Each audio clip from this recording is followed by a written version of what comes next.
अखण्डमण्डलाकारं व्याप्तं येन चराचरं तत्पदं दर्शितं येन तस्मै श्री गुरुवे नमः।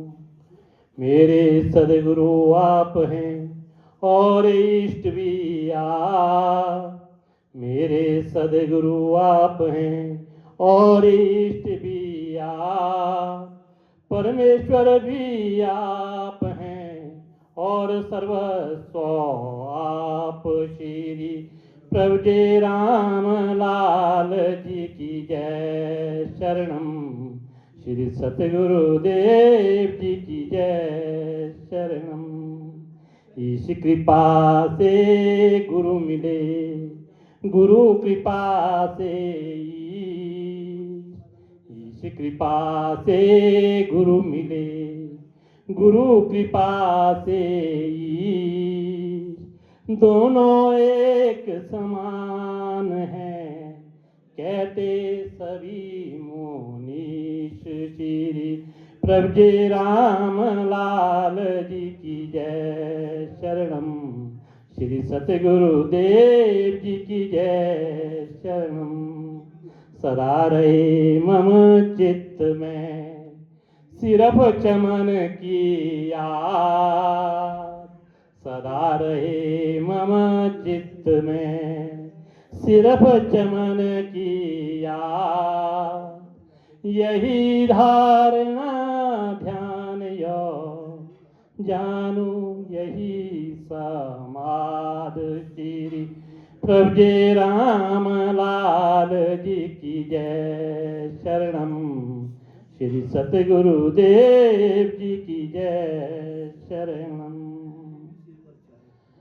आनंद कंद प्रभु जी के भक्ति स्वरूप बंधुओं के चरणों में मेरा लाख लाख नमन। आज्ञा हुई कुछ कहूँ, हम तो क्या कह सकते हैं। प्रभु जी जो बुलवाएंगे वो बोल देंगे। आज का जो दिवस है, सभी को इस दिवस की बहुत बहुत बधाई। ये जो दिवस है जिसका शुभारंभ हो रहा है, ये स्वामी जी हमारे दादा गुरु का जन्मोत्सव हम जो मना रहे हैं यहाँ पर, इसकी सभी को बहुत बहुत बधाइयाँ। तो संक्षेप में हमारे जो दादा गुरु जी का जो जन्म है वो पंजाब राज्य के गुरदासपुर जिला और बटाला तहसील के दिलेरपुर ग्राम विक्रमी संवत 1955 में माघ संक्रांति जो परसों 14 तारीख को आएगी, अरोड़ वंश में हुआ। इनके पिताजी का नाम लाला देवीदास जी था और हमारे जो दादा गुरु की माता का नाम श्रीमती रतन देवी था।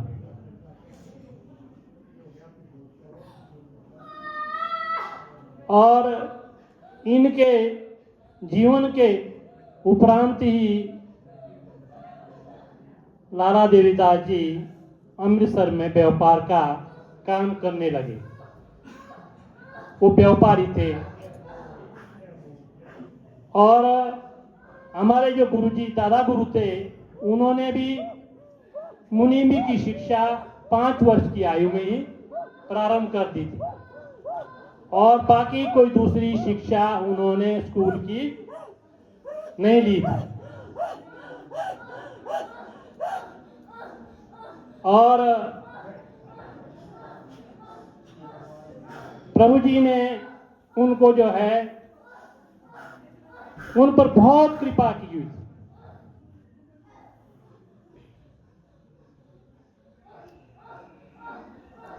उनका सबसे पहले जब स्वामी जी को अपने गुरु का, अपने सदगुरु का जो दर्शन हुआ वो विक्रमी संवत 1977 में हुआ। जैसे उन्होंने प्रभु जी को देखा और वो जो है उससे बहुत ही प्रसन्न हुए और उनके चित्त पर उसका बहुत गहरा प्रभाव पड़ा। उसके बाद उनके अनन्य मित्र थे, रामायण में वर्णन आता है राम रतन जी। तो उनके साथ ही स्वामी जी प्रभु जी के निवास स्थान कटड़ाबाई अमृतसर में पहुंचे। जैसे ही स्वामी जी वहां पर पहुंचे तो प्रभु जी ज्योतिष का भी काम करते थे, ज्योतिष विद्या का भी काम करते थे। तो स्वामी जी के मन में आया क्यों ना मैं अपनी जन्म कुंडली प्रभु जी से दिखाऊं कि मुझे सदगुरु कब प्राप्त होंगे और ऐसे सदगुरु जो मुझे ईश्वर का दर्शन करा सके।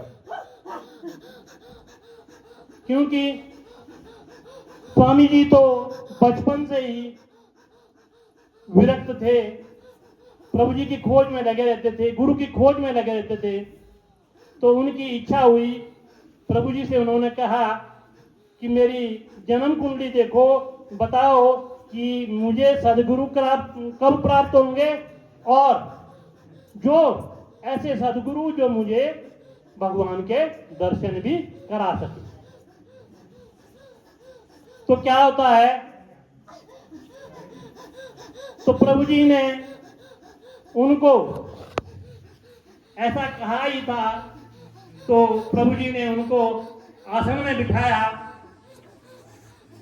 जैसे ही उन्होंने प्रभु जी ने स्वामी जी को आसन में बिठाया और तत्क्षण उनको उसी समय वो ध्यान में चले गए, ध्यान दे दिया प्रभु जी ने।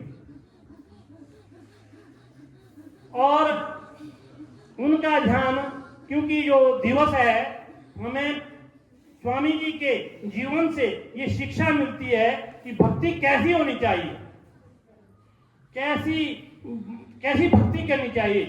अभी आदरणीय ठाकुर साहब ने बताया था जैसे मछली बिना पानी के एक क्षण भी नहीं रह सकती, ऐसे ही स्वामी जी की भक्ति थी। हम पढ़ते रहते हैं रामायण में, प्रतिश्वास गुरु मंत्र का रहे निरंतर जाप, मन में प्रभु का रूप हो तभी मिटे त्रैताप। हर समय श्वासों में जो है, हर श्वास जो है प्रभु जी का गुणगान हो, ऐसी भक्ति थी प्रभु स्वामी जी की। अभी वर्णन किया था कि एक बार जो है ऋषिकेश से अमृतसर जा रहे थे प्रभु जी, तो बीच में जो है ना सहारनपुर में जो है कुछ भक्त प्रभु जी से मिले और उनकी इच्छा थी कि हम जो है प्रभु जी यहीं रुके सहारनपुर में। और उधर से जो है स्वामी जी अपने भक्त उसमें ध्यान में बैठे हुए थे और उन्होंने देख लिया और प्रभु जी से अनायासी निकल गया उन भक्तों के लिए, कोई बात नहीं, अच्छा ऐसे सोचेंगे या विचार करेंगे, इतना कहा और स्वामी जी की तरफ, क्योंकि उनके श्वास जुड़े हुए थे, ऐसी भक्ति थी। और उनके जो श्वास है, उनके जो प्राण है, जो ब्रह्मरंध्र होता है, वहां से निकलने ही वाले थे, ऊपर चढ़ा दिए। और तो प्रभु जी का वो वरद हस्त, प्रभु तो गुरुओं के गुरु हैं, प्रभुओं के प्रभु, तो उनका वरद हस्त उनके सिर पर पहुंचा और उनके प्राणों को नीचे किया। ऐसी उच्च भक्ति थी हमारे स्वामी दादा गुरु की। अनेक उदाहरण हैं उनकी भक्ति के। एक बार वो जो है एक पार्क के बाहर जो है ध्यान में बैठे हुए थे, क्योंकि वो तो हर समय ध्यान में बैठते थे। जैसे वो ध्यान में बैठे, अनायासी एकदम जो है एक उनके अंतःकरण में जो है रोशनी पड़ गई। ऐसी रोशनी जिससे उनका जो ध्यान है वो टूट गया। जैसे उनके अंतःकरण में वो प्रकाश पड़ा और उनका ध्यान जैसे ही टूटा तो उन्होंने सामने देखा तो एक स्वामी थे, एक संत थे।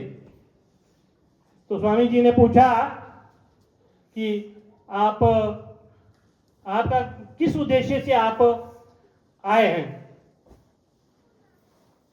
तो उन महात्मा ने बोला, कहते वैसे तो आपके और मेरा पिछले जन्म में ही कहते मुलाकात हुई थी, लेकिन आपने उस समय ये कहा था कि फिर मिलेंगे। कहते हैं वो जो वचन है, कहते एक तो उस वचन को निभाने के लिए मैं इस मृत्यु लोक पे आया हूं। और हमारी क्या दशा होती है कि हम कितनी बार कैसा बोल देते हैं, हाँ मिल जाएंगे, कल आएंगे। क्या हम उन वचनों को पूरा करते हैं? कभी हमने सोचा, ऐसा विचार किया? ये कोई झूठी बात नहीं है। उन महात्मा ने स्वामी जी को बताया, एक तो मैं उस पिछले जन्म का जो वचन था वो आपने बोला था कि अच्छा मिलेंगे, कहते उस वचन की पूर्ति के लिए इस मृत्यु लोक में मुझे आना पड़ा। उन महात्मा ने 3 बातें बताई, कहते 3 बातें तुम याद रखो। एक तो कभी किसी को वचन नहीं देना चाहिए। वचन देना है तो उसको निभाओ। प्राण जाए पर वचन न जाए, ऐसी हमारी निष्ठा होनी चाहिए। क्योंकि जब हम वचन देते हैं तो वो ईश्वर, वो वाणी जो है ना, ईश्वर का रूप है। तो हमें जो है उन वचनों को निभाना चाहिए। दूसरी बात बताई कि भाई, दूसरी बात जो है, उन महात्मा ने स्वामी जी को बताई कि जो तुम्हारे जो गुरु हैं, जो तुम्हारे जो सदगुरु हैं, वो सदगुरु ही नहीं है, वो सारे ब्रह्मांड के मालिक हैं, वही तो ईश्वर हैं। कहते हैं उनको साधन मत समझना, ऐसी भूल मत करना। वो ईश्वरों के ईश्वर हैं, प्रभुओं के प्रभु हैं। और तीसरी बात बताई, कहते यदि कभी कहते तुमसे कुछ वरदान मांगने के लिए कहेंगे तो उनसे कहते सांसारिक वस्तुएं नहीं मांगनी, सांसारिक चीजों की इच्छा नहीं करनी।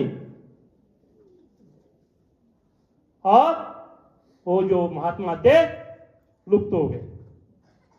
इन 3 बातों को कह करके वो महात्मा स्वामी जी के से लुप्त हो गए। और कुछ समय के बाद ऐसा ही हुआ, प्रभु जी स्वामी जी को राजा जी के कह करके पुकारते थे, तो राजा जी कोई आपकी इच्छा हो, कोई वरदान चाहिए, कहते हैं कोई भी, लोक का परलोक का कोई भी, कहते कोई वरदान कहते चाहिए, कोई इच्छा है? तो स्वामी जी ने कहा, कहते मुझे तो आपके चरण मिल गए हैं, मुझे कुछ नहीं। कहते ये चरण तो तुझे मिले ही हुए हैं। कहते कोई इच्छा हो, कोई चीज चाहिए हो तुम्हारे को, कहते वो तुम्हें मिल जाएगी। लेकिन स्वामी जी ने कुछ नहीं चाहा। तो फिर प्रभु जी ने कहा, कहते मर्यादा अनुसार, कहते हैं 3 बार बोलते योगी लोग, कहते कोई भी इच्छा होगी तुम्हारी पूर्ण कर दी जाएगी। तो स्वामी जी ने कहा मुझे कुछ नहीं चाहिए, मुझे तो आपके चरण चाहिए। इन्हीं ऐसा कहते हुए प्रभु जी ने तथास्तु कहा कि ऐसा ही होगा। तो ऐसे थे हमारे दादा गुरु, ऐसी उच्च भक्ति थी उनकी।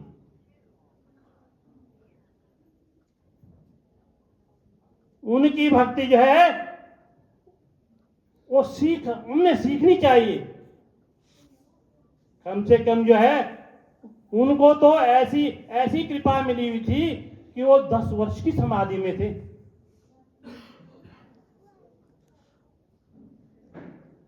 एक नहीं 10 वर्ष।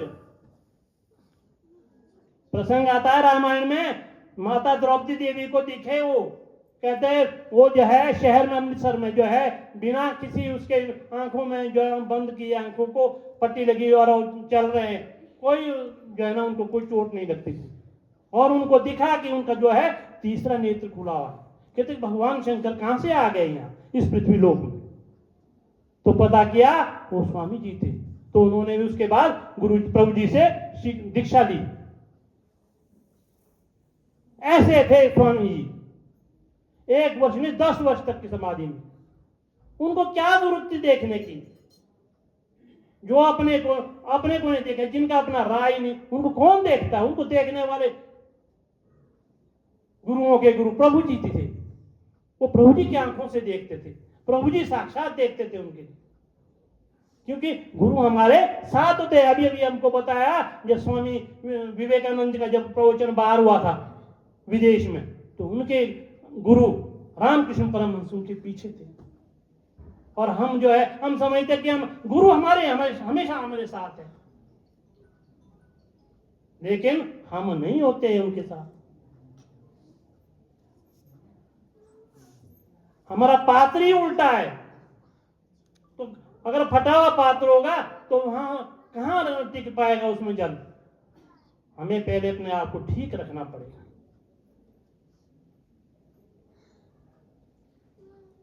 ऐसी अनेकों उदाहरण है स्वामी जी की भक्ति के। उन्होंने अंधों को आंखें दी हैं, लंगड़ों को पैर दिए। लंबा जाएगा विस्तार से दक्षिण भारत की यात्रा का।